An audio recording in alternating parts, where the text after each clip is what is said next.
Mike's going on.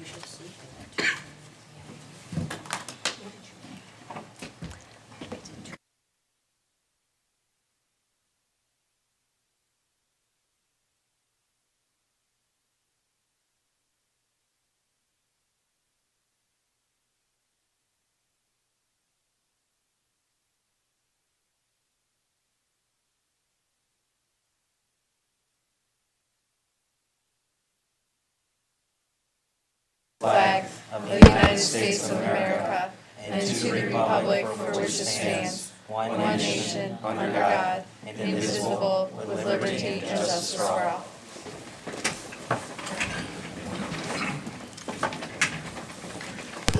Will the clerk please call the roll?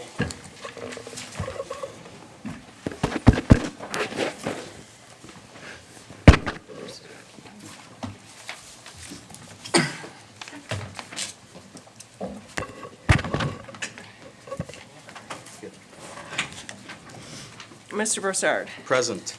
Ms. Gilchrist. Here. Mr. Glassburn. Here. Ms. Heeman. Here. Mr. Limpert. Present. Mr. Scarl. Present. Ms. Williamson. Here. If there are no additions or corrections, the council meeting minutes of December 22nd, 2022 and January 3rd, 2023 are approved as written. And the following legislation is being considered for suspension of the rules this evening on first reading, Resolution 2023-6. Moving into reports, Mayor Daley Jones, do you have a report this evening? I do. Thank you, Mr. President. As council is aware, the city has retained city architecture to study and create a master plan for the transportation and land use needs for the entirety of the Lorraine Road corridor. As part of this plan, members of the public are being invited to provide feedback about various elements of the Lorraine Road corridor on Thursday, February 2nd at 6 p.m. in our community cabin. All council members are invited to attend this meeting, and as you speak with your residents, please encourage them to attend this important meeting as well. The city has had several recent retirements in the fire department. On behalf of my administration in the city, I would like to thank Fire Lieutenants Matt O'Donnell and Dan Coyle, Fire Prevention Officer Jeff Wilson, Firefighter Dave Meadows, and Police Officer Pat Scullen for their years of service to our city. On that note, the city has been busy hiring both firefighters and police officers. Firefighters Jose Colon Nogueras and Tyler Fugate have recently joined the department. The police department has recently hired Alex Johnson and has extended offers to 2 other candidates. These new firefighters and police officers, along with several promotions, will have a ceremonial swearing in at an upcoming council meeting. We look forward to introducing them to council and welcoming them at a meeting soon. I wanted to update council tonight on the upgrades at the Recreation Center. The garage door is being installed this week, and the turf will be arriving on Monday. This is an exciting time at the Recreation Center, and once everything is up and running, we will have a grand opening to invite council and residents to our Recreation Center to see the new upgrades. And finally, tonight, an update on the school properties. The city received all of the necessary environmental reports for Spruce Elementary. There were not any recognized environmental concerns identified in the report. The environmental reports for Forest are expected back next week, and we anticipate being able to close acquisition of both properties on or about the end of January. The administration will be bringing forward legislation authorizing the city to solicit bids for the demolition at the next regular council meeting. And that, Mr. President, concludes my remarks for this evening. Thank you, Mayor. Director of Law Garreau, do you have a report this evening? Yes, thank you, Mr. President. Just a few notes on some pending legal matters that the city's involved in. First is North Olmsted versus Willoughby. That's a motor vehicle accident at Stearns Road whereby significant damage was caused to our traffic light system. We had a phone conference on the 12th, and we have a settlement conference scheduled with the court on the 23rd of February at 2 p.m. Second one is North Olmsted versus Dunk. This is a registered sex offender in violation of our code. Action was commenced to to remove that individual from the violation, and following the action, and the defendant agreed to leave and relocate to an area that was not in violation of our city ordinances. That case was satisfactorily resolved. North Olmsted versus Bramante, that's another property damage, motor vehicle accident in the right-of-way. We have a status conference set on the 7th of March, coming up soon. We have another one, motor vehicle accident involving a police cruiser, North Olmsted versus Work. That's been kicked out quite a bit. We won't see an action in that one in Rocky River until May. And then we have one other action concerning unpaid rental fees, which is set for a mediation, North Olmsted versus Brookins. That is set for the 27th at 2 p.m. for a mediation conference. Just wanted to bring you up to date on a few matters going on in the law department. Thank you, Mr. President. That concludes my report. Thank you, Director. Director of Finance Coffer, do you have a report this evening? Just a brief one. The Finance Department's been very busy with the normal end-of-year tasks along with the beginning year tasks. So we look forward to bringing you the permanent budget and hopefully at the first meeting in February. And that concludes my report. Thank you, Director. Moving into council committee reports, the Committee of the Whole met on Tuesday, January 10th, 2023 at 7:01 p.m. to interview the candidates for the vacant at-large council seat for the term ending December 31st, 2023. Present were all current members of council and Law Director Garreau and guests. Council interviewed all candidates who submitted resumes. During the committee meeting, each candidate was asked various questions from myself and all of council, and we were all very impressed with the candidates and their eagerness to be a part of the change they see in North Olmsted.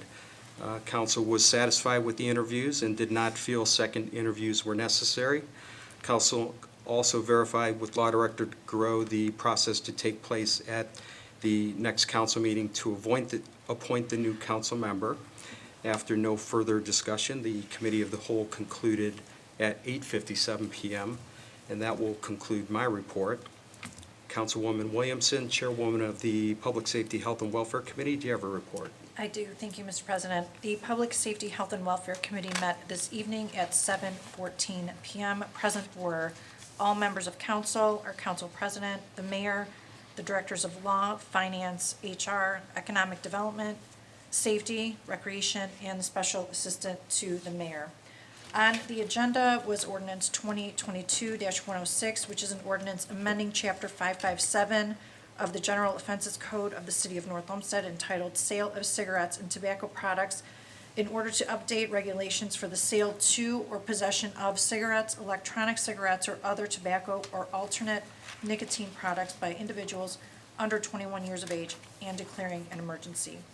Safety Director Schofield explained that Governor DeWine had vetoed House Bill 513 on January 5th regarding the local regulation of tobacco products and alternative nicotine products, especially banning local regulations on the sale of flavored tobacco and alternative tobacco products.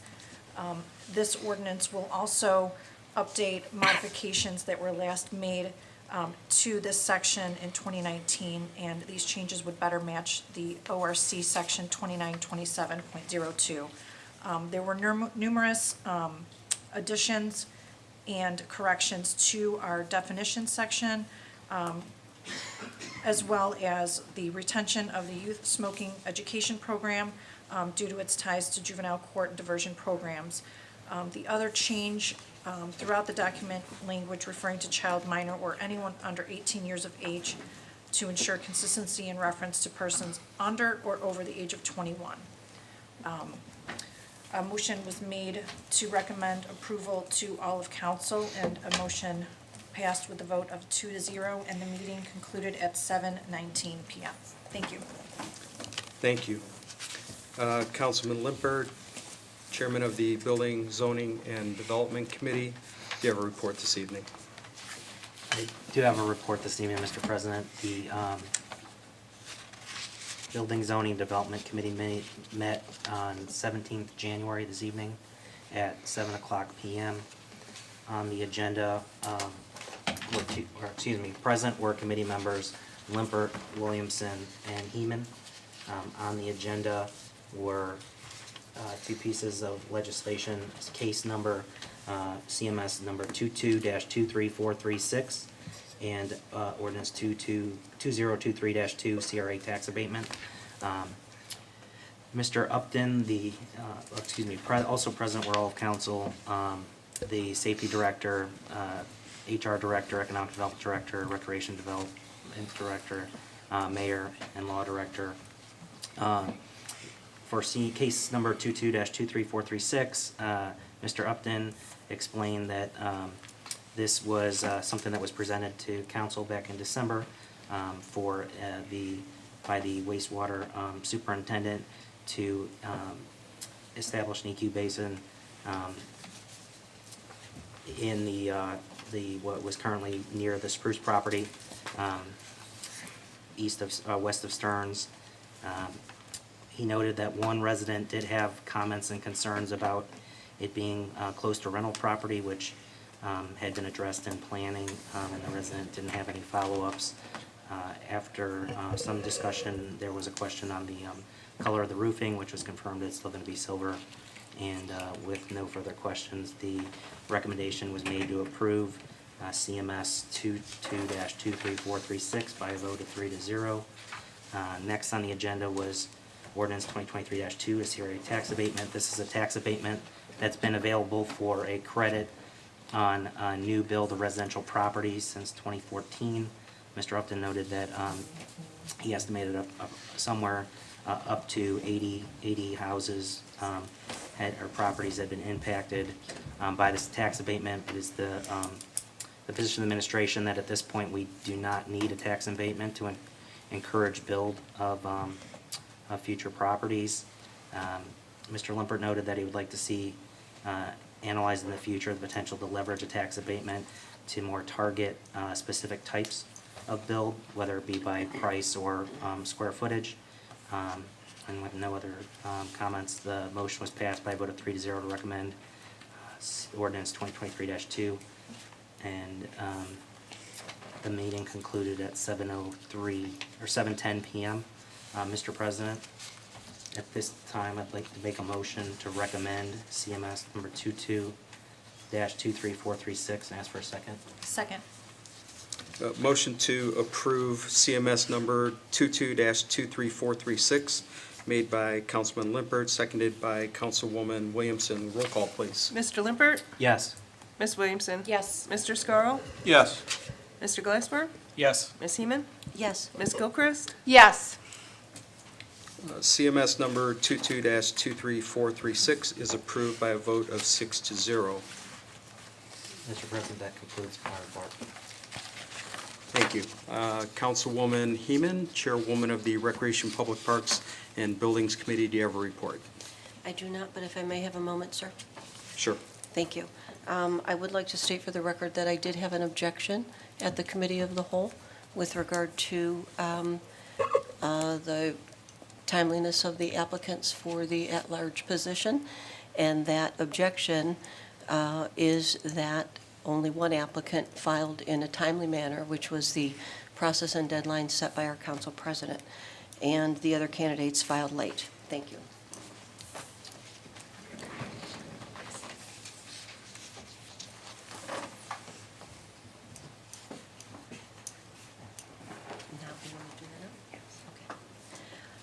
I'd also, Mr. President, like to make a motion to remove 2023-5 from the agenda and ask for a second. Second. Motion to remove Resolution 2023-5 from the agenda, made by Councilwoman Heeman, seconded by Councilman Scarl. Roll call, please. Ms. Heeman? Yes. Mr. Scarl? Yes. Mr. Glassberg? Yes. Mr. Limpert? Yes. Ms. Williamson? Yes. Ms. Gilchrist? Yes. Motion to remove Resolution 2023-5 from the agenda is approved by a vote of 6-0. Councilman Glassburn, Chairman of the Finance Committee, do you have a report this evening? Yes, I do, Mr. President. Finance met this evening January 17th, 2023, from 7:20 to 7:26 p.m. Excuse me, in the caucus room. Present were all current members of council, the mayor, and the directors of law, finance, HR, economic development, safety, recreation, and special assistant to the mayor. Excuse me. The legislation on the agenda was 2023-1, which is our capital improvements from the temporary budget. Those items have to go 3 readings. These are a whole variety of items, including the work being done to improve the Great Northern Bridge, the demolition of forest, and some significant improvements at our wastewater treatment plant and Springvale, just to mention a few. All of these projects are being paid for out of funds that are budgeted and do not anticipate to be bonded, which is a great development. And as I said, the meeting concluded at 7:26 p.m.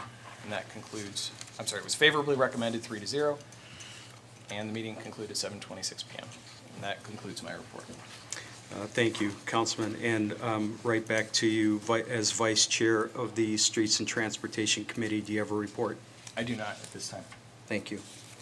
Councilman Scarl, Chairman of the Environmental Control Committee, do you have a report this evening? No report, Mr. President. Thank you. Thank you. Councilwoman Gilchrist, Chairwoman of the Intergovernmental Relations Committee, do you have a report this evening? Thank you, Mr. President. I do have a report. The Intergovernmental Relations Committee met this evening, January 17th, 2023, at 7:30 p.m. in the caucus room. Present were Council President Broussard, committee members Gilchrist, Heeman, and Scarl, council members Glassburn, Limpert, and Williamson, the mayor, assistant law director, finance director, HR director, economic director, safety director, service director, recreation director, special assistant to the mayor, and guests. On the agenda was the reappointment of Mr. Tom Dabowski to the Landmarks Commission for the term of January 2023 through December 31st, 2026. Following very brief comments, and the committee voted 3-0 to recommend Mr. Dabowski to the Landmarks Commission. At this time, Mr. President, I move to reappoint Mr. Tom Dabowski to the Landmarks Commission for the term of January 2023 through December 31st, 2026, and ask for a second. It's my pleasure to give a second to Mr. Dabowski's reappointment. Motion to approve the appointment of Mr. Tom Dabowski to the Landmarks Commission made by Councilwoman Gilchrist and seconded by Councilwoman Heeman. Roll call, please. Ms. Gilchrist? Yes. Ms. Heeman? Yes. Mr. Glassburn? Yes. Mr. Scarl? Yes. Ms. Williamson? Yes. Mr. Limpert? Yes. The appointment of Mr. Tom Dabowski to the Landmarks Commission has been approved by a vote of 6-0. The meeting concluded at 7:32 p.m. And that concludes my report, Mr. President. Thank you. Are there any letters or communications to come before council at this time? No, Mr. President. Thank you. Moving into audience participation, thank you for attending tonight's council meeting. Public comments offers the opportunity for members of the public to share information and bring issues and concerns to the attention of city council members. However, it is not a debate, and public comment speakers should not expect a back and forth exchange. Council members may ask clarifying questions of the speaker, city staff, or fellow council members. Those attending city council meetings should show the same respect to others that they wish to have shown to them.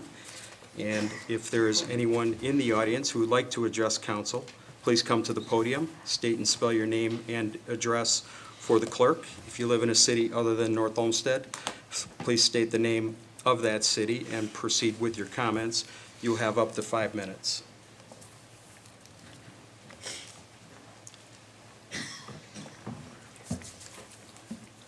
Jeffrey Sturgeon, 3092. Just wanted to say, first of all, thank you, council, for interviewing me. But I do think that maybe you might want to look at a possible couple charter changes regarding how we replace or interview somebody for the council to replace a councilman. I do think that it would be best if it was in the charter, if advertisement would be more so than on just the city's website. I think it should have been done in local paper, maybe a month or 6 weeks out. And I also do think that, although I'm not complaining, but I do believe that when you need to establish a true deadline of when people can submit their applications, and then at that point, after that, stick to that. And I think that that'd be good, couple good charter changes.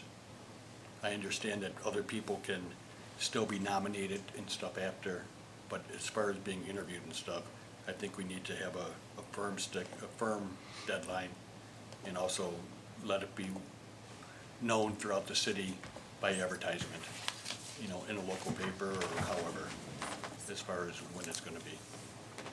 That's it. Thank you. Mr. President? Yes? Mr. Sturgeon? Thank you, Mr. President, for the floor. Mr. Sturgeon, since you are the chairperson of the Charter Review Committee, if that is what you'd like to do, then you should convene your committee, sir, and make those recommendations. Thank you. Mr. Chairman, Mr. President, just if I may follow up to that. Director. I think another alternative to the process of a charter amendment would be if council was so inclined to do an ordinance to create a section of our code that's part of our law that establishes that process. A charter amendment is a pretty laborious process to get through, and even what sometimes seems straightforward sometimes isn't necessarily met with approval. But if it's important enough to the council, based on the suggestions in the process, then it's something that you could consider through the ordinance process, which would carry the same weight in terms of requirements to follow it moving forward. Both would be options. Thank you, Director.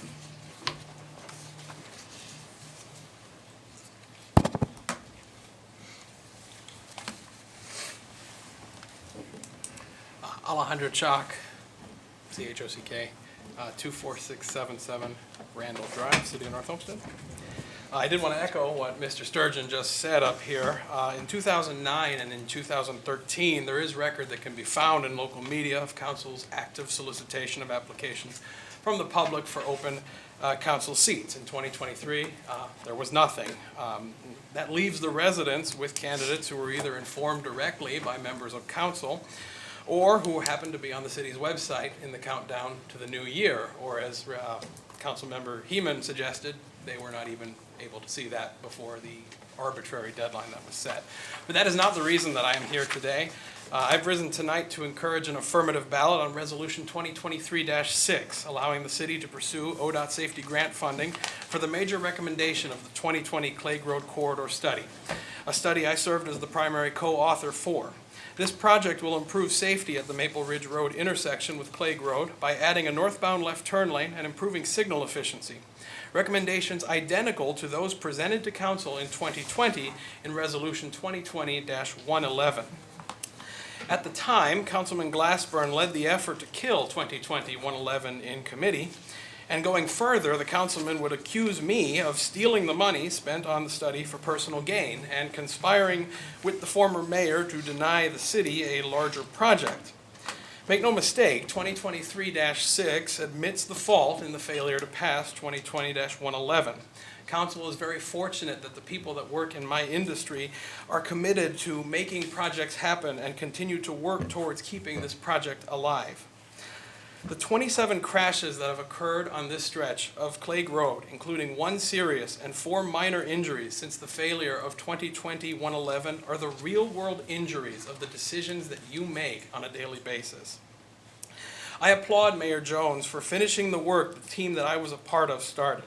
I applaud her for realizing the value of the team's work, the value of the investment the city has made to date, and for making the recommendations that were identical to the ones made in 2020. I can assure council that Mayor Jones did not conspire with me to reach the same conclusion that was recommended 3 years ago, but I am glad to say that in the end, great minds can think alike. It is rare that we get the opportunity for a second chance to make things right, but I hope council tonight is ready to make a better decision than the one it made in 2020. Please pass 2023-6 and place safety before politics. Thank you. Mr. President, Councilman. Is there anyone in the administration who could speak to the process for the development of 2023-6? Mr. President, our Economic Development Director who oversees engineering, Mr. Upton. Please. Certainly.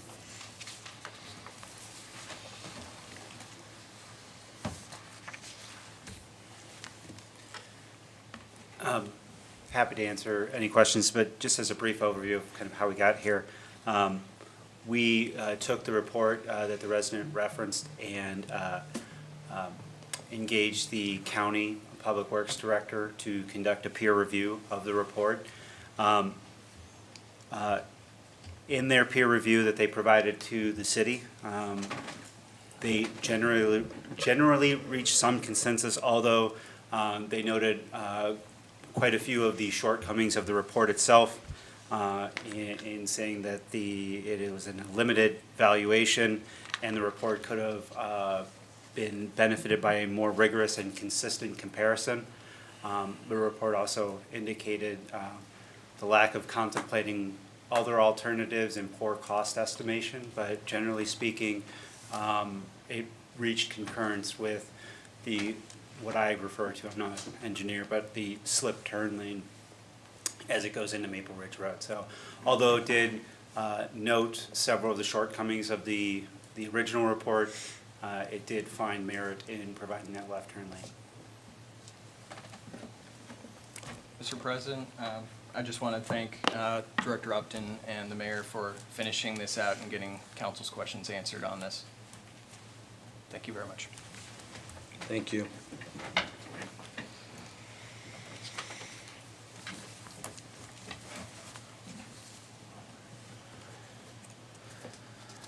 Seeing no other comments from the audience, we will now move into legislation.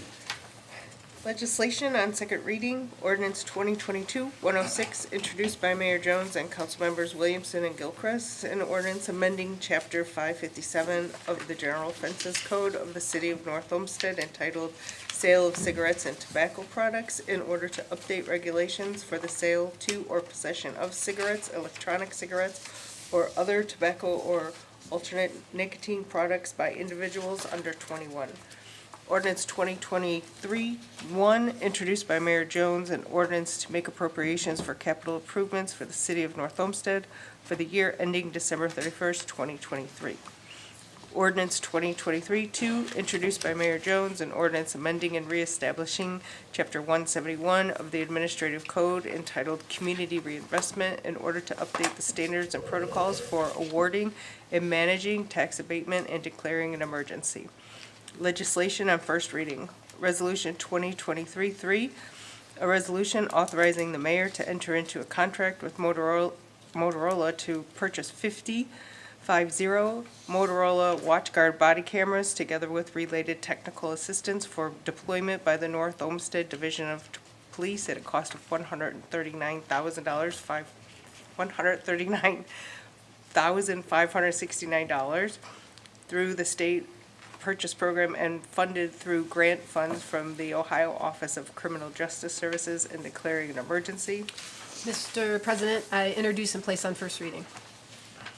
Resolution 2023-4, a resolution dispensing with the RFP process and authorizing the mayor to enter into an agreement with the Senior Transportation Connection of Cuyahoga County to provide for transportation services and declaring an emergency.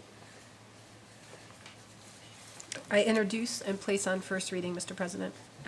Resolution 2023-6, a resolution authorizing the Director of Economic and Community Development to make application to the State of Ohio Department of Transportation for Highway Safety Improvement Program funding for the Clegg and Maple Ridge Road Intersection Improvement Project and declaring an emergency. Mr. President, I introduce, place on first reading, and request suspension of the rule requiring 3 readings and formal committee review.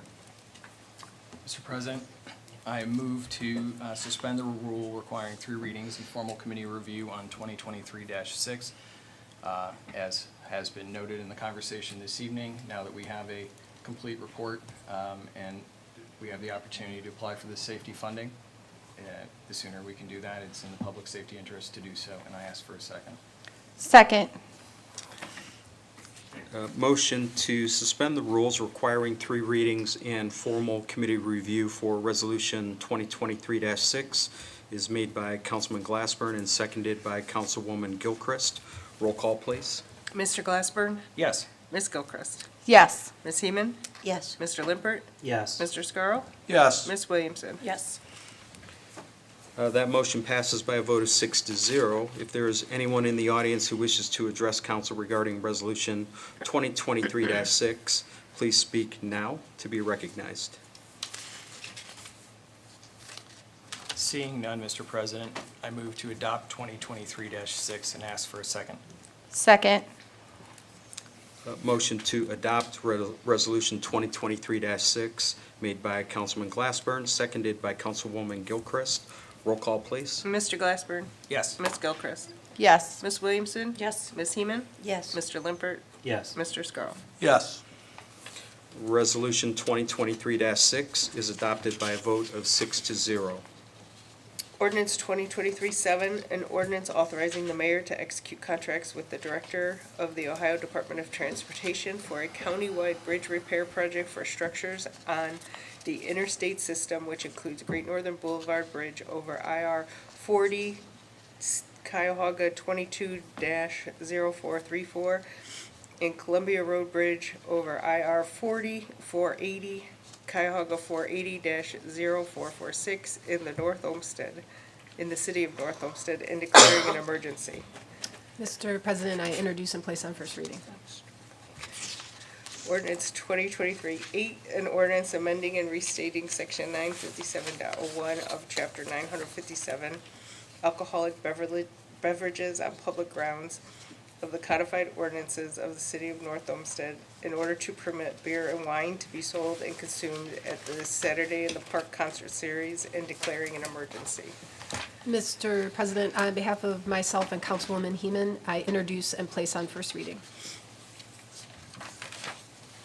Thank you, Mayor. We will now move into the process of nominating and voting on candidates for the open at-large council seat. Before we do that, I just want to thank all of the candidates again on behalf of all of council, not just myself. I believe that everyone agrees that all 4 candidates are engaged and were really ready to do the job if called upon. So thank you to all of you. Please allow me, though, in the interest of information and openness, to explain that, as previously mentioned, our city charter does not require council to advertise nor interview for the appointment of a vacated council seat. However, council did advertise the at-large position on the city's website in order to reach out to any North Olmsted resident who may be interested in applying. And as stated earlier in the Committee of the Whole report, we interviewed all candidates who did submit resumes. With that being said, the nomination and voting process is as follows. The floor will open for nominations. Nominations are not a vote, rather it's an act of council to offer a name for consideration for the vacant at-large seat. Our city charter and rules of council allow anyone's name to be placed for nomination to fill a spot, whether they participated in council's interview process or not. A council member may ask to be recognized, and they can then place a name for nomination. Members of council will continue to request to be recognized and offer names to be nominated as they see fit. When someone's name is placed for nomination, it does not require it to be seconded, allowing for one nomination or several. Once council no longer offers any more nominations, the floor will be closed to nominations, and then we will ask the clerk to call the roll. And once a council member's name is called, they will then call the name of the person that they wish to fill the at-large vacancy. If a nominated person receives 4 votes, then that person will be appointed to the at-large seat to fill the remainder of the term. If there are 2 people who receive three votes each, then the president of council will vote to break the tie. If no one receives 4 votes and there is not a tie, then we will again open the floor for nominations, and council will repeat the process again until a nominee has been chosen with the majority of 4 votes. Are there any questions for the law director from council on this process? Okay.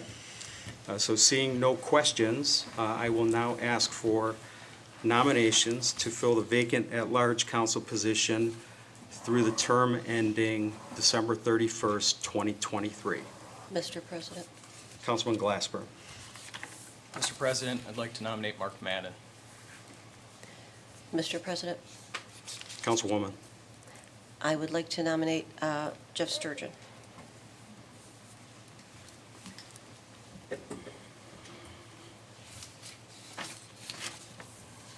Are there any additional nominations?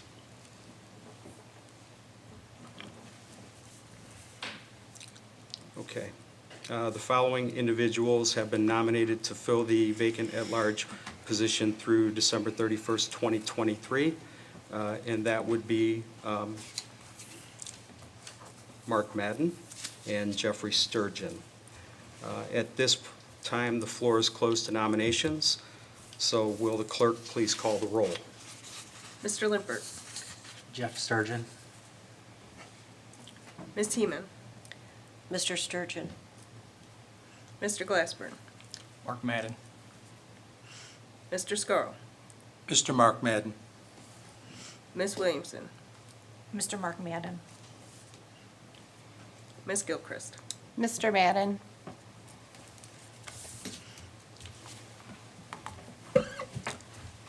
So thank you, and I'd like to recognize that one of the nominees has received the 4 votes required to fill the open at-large position, and that person is Mark Madden.